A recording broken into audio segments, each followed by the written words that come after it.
Hey everybody, I'm Paste Magazine TV editor Allison Keene here with our editor-in-chief Josh Jackson, and we are talking about the TV Power Rankings. These are the top 10 shows of the week as voted on by the Paste staff and editors. And this week we're starting off with a long-running series for number 10, Grey's Anatomy. If you haven't seen the show, it's only going to take you 350 episodes to catch up. What a short investment of time. Well, as you guys know, every so often we do allow our assistant TV editor, Amy Amatangelo, to get a pick in the Power Rankings from the network TV pool, and This week she said Grey's Anatomy was really, really good. It was the 350th episode, which is insane. That is crazy. How many years is that? A lot. Yeah. Many.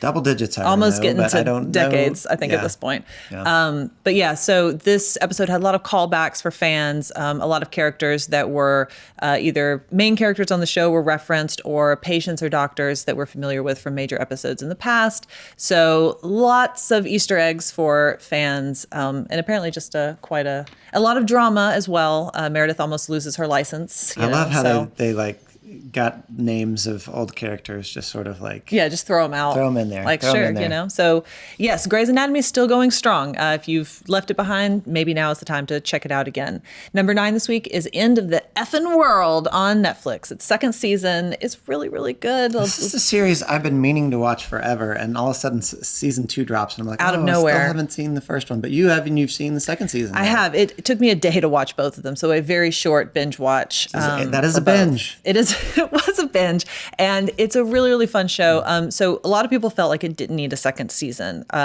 It ended on a sort of a cliffhanger. It's basically these two British teens who are both very disaffective, and they go on this sort of accidental road trip where a lot of really intense things happen. They kind of end up finding their souls. And the first season, what at the time was thought to be the only season, ended on sort of a desperate cliffhanger, and in a way that made it feel like we didn't really need a second season, but hey, we got one. And it's really good. It's different. It brings in a new character that has a connection to those original two. She wants to kill them. So that's how it starts. And this time it wraps things up a little You think this is better. And have they announced that this is it? Okay.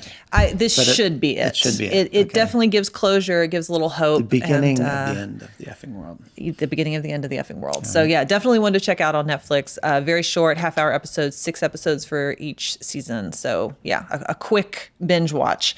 Number 8 this week is The Cry on Sundance TV. We talked about that the last few weeks. Really, all I have to say about that is if you have a cable package, you probably have Sundance TV. So check it out. They really have a lot of really great programming. And this one is apparently good enough to hang on week after week. Week by week, it's a short 4 episodes. So, we like our TV short. What can we say? Number 7 this week is Dickinson on Apple TV Plus. This is a really weird, interesting show that is probably the one that has stood out the most from Apple's original offerings, which is a surprise, I think. I still like For All Mankind is another great Apple TV show. Yeah. If you have not checked out reimagining of the space race in the 1960s. It's been a really fun Mad Men-esque kind of show. Yeah, alt history.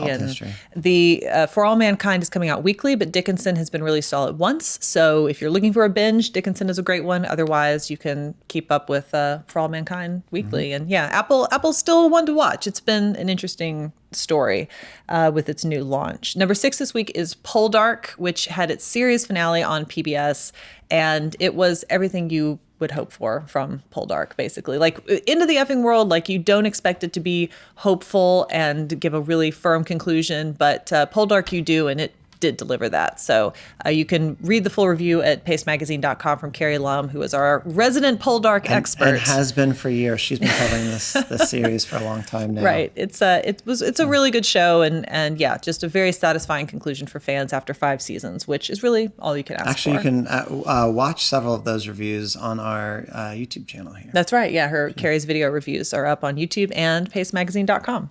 Number 5 is Watchmen on HBO. Josh, this is a particular favorite of yours. I have been loving the show, and this is one I went into with a lot of trepidation. This wasn't sure that this was going to live up to the love that a lot of us have for the original comic. I have loved the way that they've called back to these old characters. It's set in the current time, so that graphic novel is all ancient history, but the way that they've tweaked and played around with those characters and what they've done and who they are now has been really fun to watch. Plus, delving into we're several episodes in now, and there's still a lot of question on how good or how bad some of these characters are and what their motivations are. And the mystery has been fun to follow. Wonderful acting. Tim Blake Nelson really owned this last episode. It was focused on his character and his backstory, which was also fascinating. So it's, each time we've gotten one of these characters and let them sort of taken a deeper dive into their life and their history, it feels like this world is getting more and more fully realized, and that's been fun to watch. Really nice. Number 4 is Back to Life on Showtime. This is one that's definitely flying under the radar, but you should seek it out if you have Showtime. It stars Daisy Haggard as a woman who is coming back to her small British town after serving 18 years in prison, and we don't know what for at first. And that's slowly revealed over time, but it's that really wonderful blend of drama and humor that the Brits do so well. Elements of Rectify there, elements of Fleabag. I wasn't. Yeah, it's funny. I was going to actually say a sentence with both those things in there right now. The plot is more Rectify. The feel is more Fleabag, and that's a great thing you can say about this show. If you that is the highest possible praise I think, that really. you can make of a television show right now. Her character and her journey feels a little bit like that. I'm only an episode in, so I don't know how wonderful I will rate this, but our writers rated it pretty high. I love the pilot. I'm really looking forward to the rest of the show. Again, half-hour episodes, I think 6 in total, so an easy watch, and a lot of fun and surprising and emotional as well. 3 this week is The Crown, which returned to Netflix for its 3rd season. Is it season 3? 3rd season. I'm losing track of time. Totally new cast. Olivia Colman, Tobias Menzies. We've sort of jumped forward in time, but still excellent drama and incredible sets and costumes, and great stories. I was a little worried, as our writer Amy Glenn put it, that the transition felt a little ham-fisted, where you have the Queen looking at her stamps. One is Claire Foy, and that's Olivia Colman, and that was the transition as she's looking at. That's what I used to look like. I'm a middle-aged woman now, and that's what I used to look at. But Olivia Colman, oh my gosh, such a great actress. And then Helena Bonham Carter, as Margaret, Queen, as Princess Margaret, is phenomenal, as you would expect, as she is in everything. There's an episode where she parties with LBJ, which is incredible. But that's the thing about The Crown that I've always really liked, and it still does. It's like in this age of binge watching, especially on Netflix and with Netflix shows, The Crown has episodes that you remember. It is very episodic. They all have like a specific theme. They're set apart to explore a specific story. There are some really major really events great in British history or in world history going through this, and it's really interesting to see it from this particular perspective, particularly for Americans who might have been taught things differently or had a different filter to be looking There's at always things. a lot of Googling going on when I'm watching The Crown, and I think apparently I'm not alone. These things are spiking as people are watching, but it's really interesting, and it does, the transition is also, as it gets into the back half of the season, a little more tabloidy, a little more about the bed hopping that goes on among, the royals and the people they consort with, and so, but that's a realistic, depiction of how things are changing with the monarchy right now. That's what people are more interested in, and the political stuff has fallen away. So The Crown, always solid, and another really great season. Number 2 this week is The Good Place, which has, I think, been restored really on the power rankings after a few weeks of not being on and then slowly climbing up the ranks.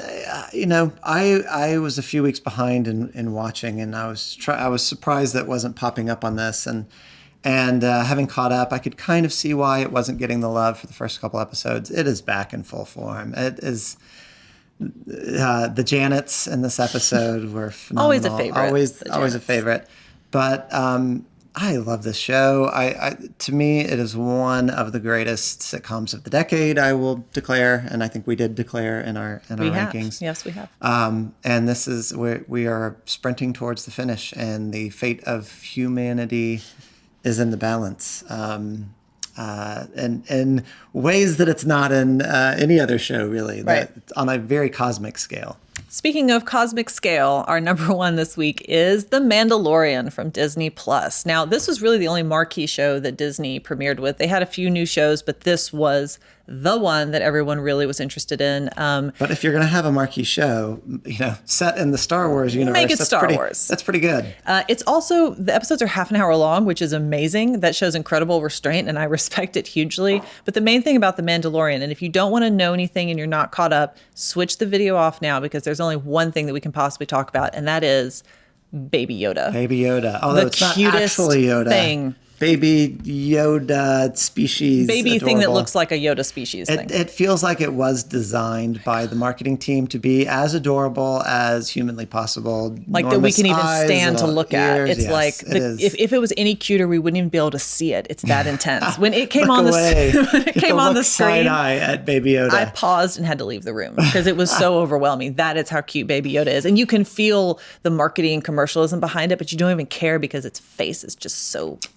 I came into the office today and was told that we must have a Baby Yoda in the office. That's the demand from the paid staff. Not just like a plushie. Like we need an actual Yoda. We need to find out where they come from, and we need to, invite one here. The mystery of the species. It is fun, but no, it's a really fun series. It feels old school Star Wars, total space western, total Spielberg stamp on this. Even though I don't think he has anything to do with this, it's like.